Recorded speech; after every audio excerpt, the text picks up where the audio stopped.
anybody specifically here to learn about funding a franchise? Good, because we're going to talk about that next.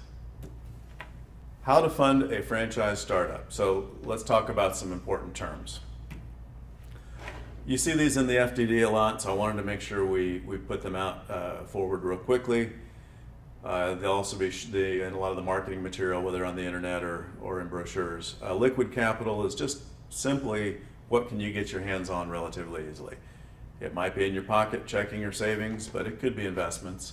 Could even be an IRA or a 401k that you might want to liquidate, and it could be home equity. Those are all examples of something you can get your hands on pretty easily. Net worth is simply everything you own minus everything that you owe. What's left is your net worth, and franchises like to know that figure because it's an indicator of how much you can borrow. Total investment and FDD item 7 are the same thing. So this is total investment will show up in the franchise disclosure document as item number 7, and it will show up in a range. They give a range because they need to show you examples of real franchises that have opened and what the range is. I've seen things that will show as little as 100,000 up to $1 million, and you go, how can there be such a range? And there are reasons, but typically the true answer is in the middle there somewhere.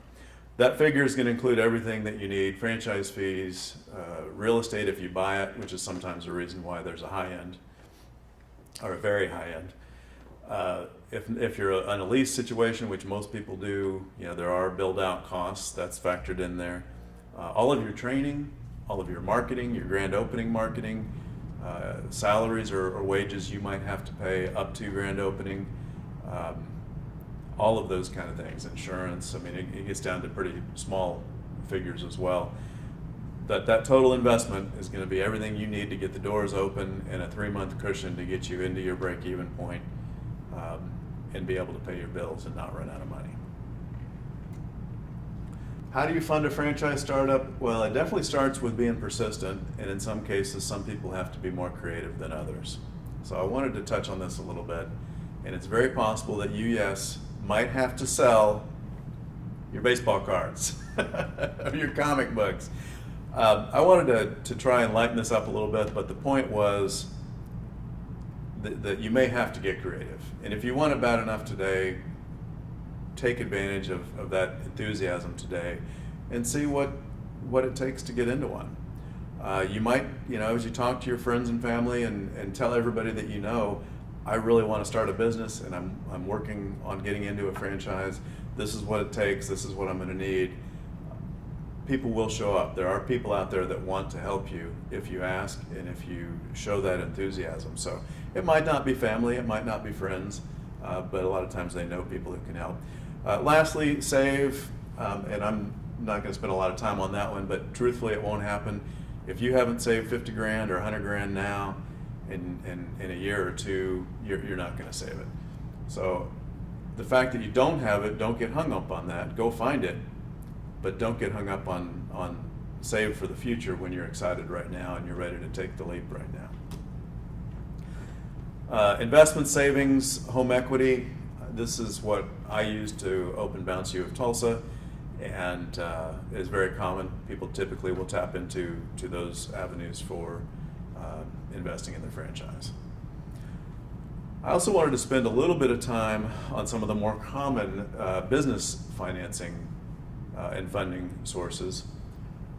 Your unsecured line of credit is basically just like a home equity line, except for it's not secured to the house. Equipment leasing is going to apply to frequently to restaurants or any business that would require heavy equipment like restaurant equipment might. The bottom two are more common. Your commercial loans, frequently backed by the SBA, and you've got one version up to $150,000, more commonly referred to as the working capital loan, and then $150,000 and up, which is a little more common with some of your bigger investments. They're both going to require some collateral and some credit score, so again, that's why they ask for net worth. On the rollover, this is something that's become really, more predominantly used in the last decade, 12 years, and this is where you can roll over an IRA or a 401k, typically from a prior employer. If it's a 401k with your current employer, you're probably not able to do that. But from a prior employer, a prior account that you have, you create a company and you roll that money from your prior account into this one, and then that company invests in your startup. So instead of investing in mutual funds or stock market or whatever your IRA invested in, now it's going to invest in you and invest in your startup. Personally, I don't think there's a better use of my money than investing in myself. I'm pretty confident that I can get better returns than I can in the stock market. But if you'd like more information on that, very popular. Al here is on the slide as a guy I work with a lot. He'd be happy to help you, and of course I can answer some questions as well.